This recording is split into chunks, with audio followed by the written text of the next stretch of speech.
Налоги, для чего они нужны? И многие задаются этим вопросом и воспринимают это как бремя. Они нужны для того, чтобы государство могло нормально функционировать и реализовывало свои социальные цели. Оплачивая налоги, мы инвестируем в безопасность, образование, здравоохранение, инфраструктуру. Другой вопрос, как они расходуются. Но сегодня мы будем говорить о том, как собираются налоги и какие проблемы при этом возникают. Адресуем свои вопросы министру по налогам и сборам Дауру Курмазе. Даур Леонтьевич, здравствуйте. Я рассчитываю сегодня на откровенный разговор и надеюсь, мы поговорим не только о налогах, а вот о рабочем фоне, в котором вы сейчас работаете. Вы человек не новый в правительстве, вас представлять нашим телезрителям не нужно. Мне бы, прежде чем мы приступим к более детальному обсуждению проблем с налогами, мне бы хотелось у вас узнать. Оппоненты Бжани обвиняют его в том, что сторонники нынешней власти хотят вытеснить бывших руководителей из органов власти. Вы на себе это давление ощущаете? Нет, на себе это никак не ощущаю. Фон абсолютно рабочий, и, собственно говоря, такой же, каким он был предыдущие 3 года моего руководства Министерством по налогам и сборам. И, наверное, должно обязательно присутствовать одно понимание данного вопроса. Налоговую политику государства, наверное, никогда не стоит смешивать с какой-либо иной политикой. Налоговая политика – это источник формирования бюджета страны, это источник экономической безопасности нашего независимого государства. Ну и вообще, наверное, любую работу не стоит смешивать с политикой. А вот здесь, в ведомстве, вы себя каким руководителем считаете? Консервативным или наоборот? Кнут или пряник? Какой метод более действенный? Как вы считаете, что необходимо, чтобы добиться хорошего результата работы? Ну, чтобы добиться хорошего результата работы, необходимо и то, и другое. Естественно, необходимо материальное стимулирование работников прежде всего, ну и, конечно, контроль за исполнительской дисциплиной. К сожалению, приходится иногда жертвовать вопросами личного характера, личными взаимоотношениями. Но по себе могу сказать, что иногда, задумываясь о взаимоотношениях со своими коллегами, со своими подчиненными работниками, могу сказать, что большой недостаток личного общения,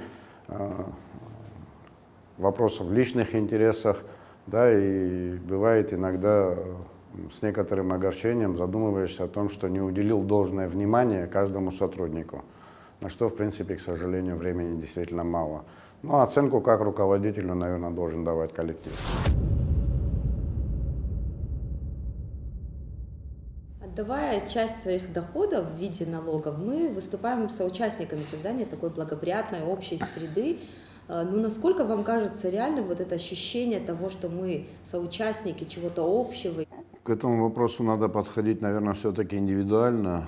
Отношение налогоплательщиков, отношение наших граждан к уплате налогов разнится. Такое ощущение участия в общем деле и в создании общих благ, оно есть, и оно было, оно началось сразу после окончания Отечественной войны, и уплата налогов производилась в тяжелейшие 90-е годы, и на сегодняшний день немало предпринимателей, которые, скажем так, добросовестно платят налоги, считая, что это основа формирования бюджета нашего государства, независимого, основа экономической безопасности, основа обеспечения потребностей, в том числе и в настоящее время. Мы были свидетелями того, когда весной этого года, в начале лета этого года большое количество предпринимателей складывались, собирали деньги для того, чтобы оказать помощь, для того, чтобы купить медицинское оборудование, необходимые ли медицинские препараты в случае возникновения эпидемии. Но многие осознают, что источником этого всего должен быть бюджет, источником приобретения всех этих необходимых веществ должно быть государство, и источником пополнения бюджета являются именно налоги. Но, к сожалению, это происходит не всегда. Конечно, зачастую присутствует мнение о том, что налоги, может быть, платить не нужно, налоги платить не обязательно. Не всегда видят обратный эффект от уплачиваемых налогов. Кстати, надо обратить внимание на то, что налоги не носят возмездный характер, индивидуально возмездный характер. Таких вопросов, конечно, очень много. Здесь, наверное, большой ряд факторов, которые влияют на мышление человека. в том числе и несовершенная налоговая система, и в некоторых случаях несоблюдение, конечно, принципа справедливости налоговой системы. Да, в принципе, и сам термин «принцип справедливости», он рассматривается нашими гражданами по-разному. Несмотря на простоту этого термина, есть совершенно два противоположных взгляда. Лично я придерживаюсь того, что принцип справедливости должен предусматривать не равную уплату налогов, а пропорциональную уплату налогов. И чем больше зарабатывает предприниматель, тем больше он должен платить налогов государству, потому что тот предприниматель, который зарабатывает очень мало, он в лучшем случае зарабатывает на содержание своей семьи и на свои личные нужды. Но тем не менее каждый должен участвовать в этом вопросе, в этом процессе. В Великобритании, насколько мне известно, проводился референдум по вопросу, должна ли платить королева налоги, в то время как полностью ее содержание, ее расходов осуществляет государство. И они приняли решение о том, что каждый должен внести свой вклад, потому что уплата налогов – это конституционная обязанность. Ну, вы ответили и на мой еще один вопрос, который я хотела задать, о том, почему люди не чувствуют угрызений, некоторые люди угрызений совести, когда они утаивают от государства часть своих доходов. Вот вы ответили, что нет, вот не чувствуют этого обратного эффекта. Но мне кажется, еще один вопрос, это, который мы должны упомянуть, это коррупция, которая имеет место быть, да, есть дела, которые возбуждаются, уголовные дела, и, наверное, они на слуху. А как вы в самом ведомстве боретесь вот с такими элементами коррупции? С такими вопросами мы боремся проведением проверок наших подведомственных организаций. Это налоговых инспекций, 8 налоговых инспекций у нас в республике, в каждой административно-территориальной единице, 7 районных и 1 инспекция города Сухум. Периодически мы проводим комплексную проверку деятельности налоговых инспекций. В этом году в силу ряда причин проводилась комплексная проверка и проводилась, скажем так, более длительно и более детально в Гагарском районе. К сожалению, она прерывалась на период карантинных мероприятий, на период пандемии, но в дальнейшем была продолжена, потом была проведена сплошная инвентаризация. Ну и такие же проверки проводятся и будут проводиться в дальнейшем во всех районах. Но не буду скрывать, по плану следующий район, который будет подвержен аналогичной проверке, это город Сухум. На встрече президента с активом Гагарского района были озвучены цифры. Около 600 объектов предпринимательства не были учтены. Откуда такие цифры, как они были выявлены? Ну, как я уже говорил, в Гагарском районе проводилась комплексная проверка центральным аппаратом Министерства по налогам и сборам на предмет деятельности налоговой инспекции Гагарского района.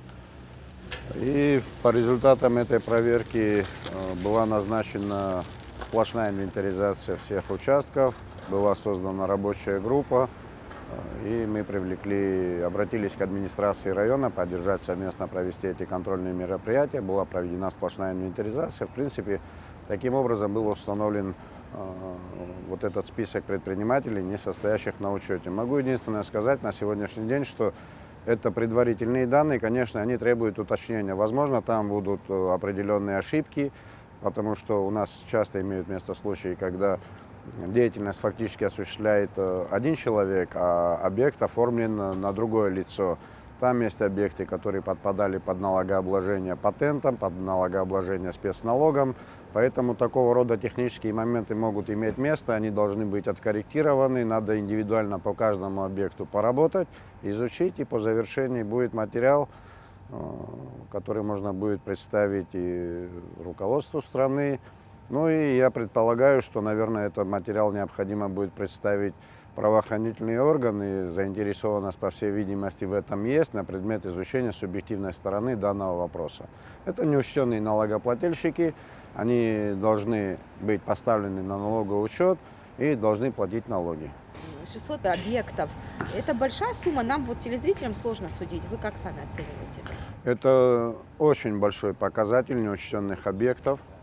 Могу сказать так, что при проведении контрольных мероприятий практически всегда выявляются неучтенные объекты налогообложения, которые в дальнейшем ставятся на учет. Но в данном случае речь идет о крайне высоких показателях неучтенных объектов. Мы крайне негативно оцениваем эту ситуацию. По результатам проверки, которая проводилась весной и в начале лета этого года, в Гагарской инспекции произошли в том числе и кадровые изменения. И с того момента и на период проведения инвентаризации руководство Гагарской инспекции осуществляет группа специалистов, направленная с центрального аппарата Министерства по налогам и сборам во главе с одним из заместителей министра. Естественно, эти вопросы возникли из-за того, что возникло огромное количество вопросов в деятельности инспекции тоже. И данные результаты инвентаризации, к сожалению, подтверждают наши предположительные выводы. Разберемся до конца, можно будет делать окончательные выводы. А вот внешнее управление, как долго оно продлится?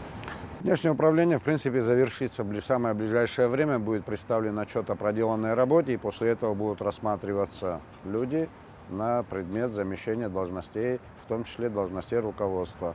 Мы предполагаем проведение там, в первую очередь, аттестации сотрудников инспекции. Ну и в последующем и форму контроля деятельности инспекции, проведение аттестации планируем провести во всех инспекциях республики. А вот конкретным цифрам, к результатам, которые вы уже озвучили на встрече с премьер-министром, результатам работы за 9 месяцев. Цифры, если признаться, то для многих они оказались не такими катастрофическими, как многие эксперты, экономисты прогнозировали в связи с ограничениями, которые были введены весной и в связи с пандемией. Вы могли бы назвать эти цифры конкретные? Как вы сами оцениваете результаты работы за 9 месяцев? Довольны вы ими? При плане 1 961 миллионов за 9 месяцев фактически поступило налоговых платежей в бюджет 1 627 миллионов. Выполнение плана составило 83%, отставание от плана 334%. По сравнению с прошлым годом, с аналогичным периодом прошлого года, недопоступило 185 миллионов рублей, и динамика составила 90%. Если рассматривать исключительно сентябрь, то в сентябре мы наблюдаем положительную динамику по всем районам без исключения. У нас увеличение налоговых поступлений произошло, и если рассматривать план сентября и факт сентября, то план сентября выполнен на 95%, а динамика по сравнению с прошлым годом составила 116%. Сентябрь в основном дал такие результаты благодаря тому, что у нас в августе месяце была открыта граница, были сняты ограничения, ну и начался курортный сезон. Немножко с опозданием, но дал определенный эффект. Как мы оцениваем эти результаты и какие были прогнозы до этого? Можно в динамике рассмотреть отставание от плановых показателей. Отставание от плановых показателей у нас началось в апреле месяце. Это прежде всего было связано с введением ограничений, с введением карантина. Но это отставание в мае было компенсировано за счет переноса сроков отчетности. Но в дальнейшем июнь, июль и август месяц дали те отставания, которые мы компенсировать не смогли. Тем не менее, конечно, по сравнению с теми прогнозами, которые делались в тот период, можно сказать, что показатели относительно неплохие, не такие серьезные отставания от бюджетных показателей в результате достигнуты по итогам 9 месяцев. Но оценивать работу, собственную работу дело неблагодарное, наверное, есть. Ваши ожидания оправдались? Или вы сами как прогнозировали? Если честно, то наши ожидания оправдались, но учитывая, что мы раньше не знали, когда начнется курортный сезон и как он будет протекать, то мы не могли, в принципе, прогнозировать показатели августа и сентября. Ожидали, что может быть гораздо хуже. Тем не менее, конечно, определенный осадок остается. Естественно, есть много недоработанных вопросов. Отдельно по районам посмотреть ситуацию. Вы приводили цифры. Есть районы, где перевыполнение, есть 108% по каким-то районам. Вы могли бы привести примеры, какие это районы и за счет чего? Если говорить только о сентябре месяце, то я уже сказал, у нас по всем районам перевыполнение показателей аналогичного периода прошлого года, без исключения. Исключение составляет единственный Гульрипский район, но там произошло не снижение налоговой собираемости, а еще в прошлом году была корректировка плана в связи с выбытием объекта. И несмотря на то, что там динамика отрицательная, то там выполнение плана на 127%.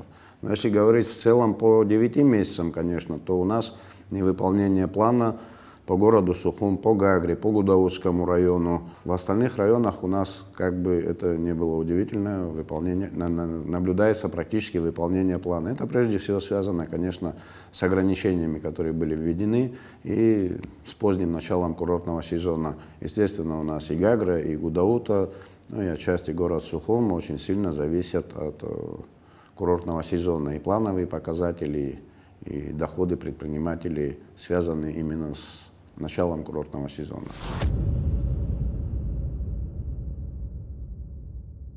Если в целом поговорить о налоговой системе, как вы оцениваете, нуждается ли она в реформировании? Да, конечно, налоговая система должна учитывать изменения, которые происходят в экономике, в деятельности, в предпринимательской деятельности граждан. Конечно, она периодически должна претерпевать определенные изменения и развиваться.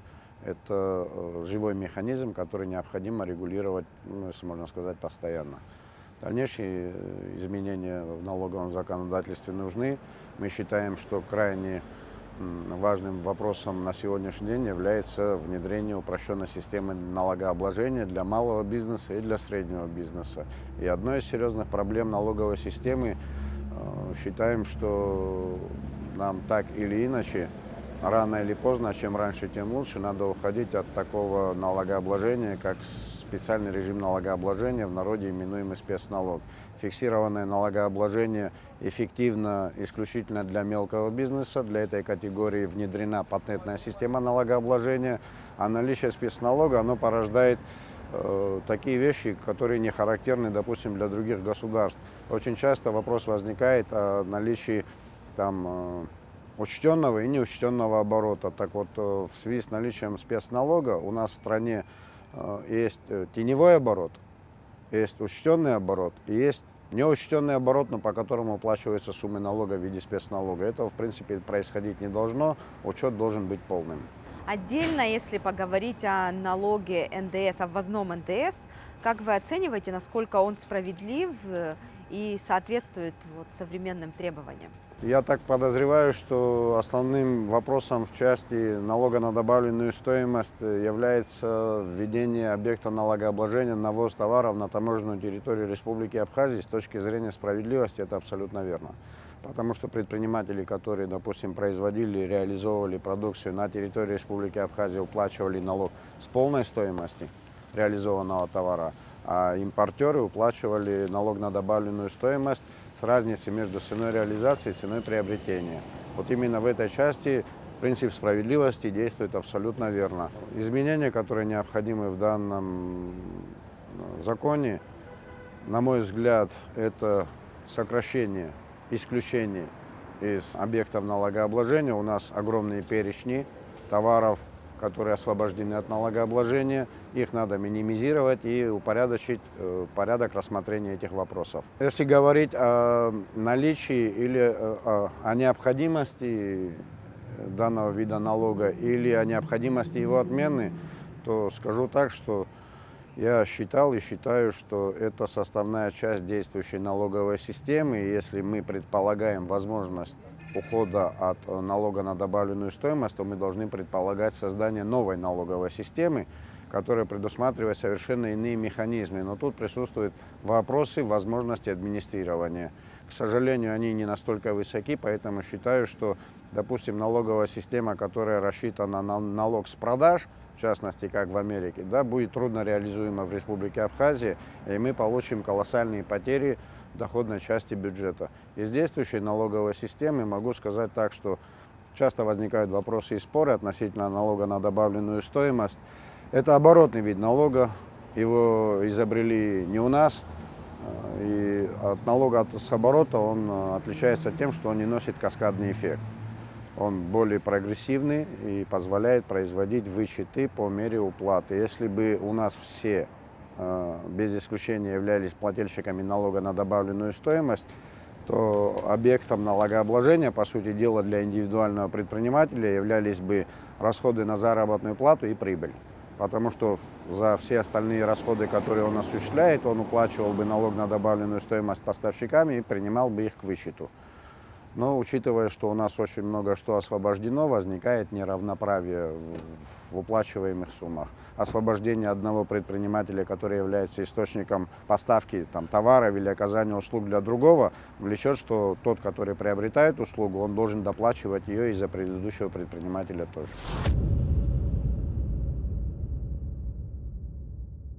Ваш прогноз, вот с 5 октября еще новые ограничения введены в республике, как это может сказаться на ситуации с собираемостью налогов? Пока введенные ограничения, я думаю, что сильно не могут сказаться на собираемости налогов. Да, это только вот те объекты, о которых шла речь, объекты проведения массовых мероприятий торжественных.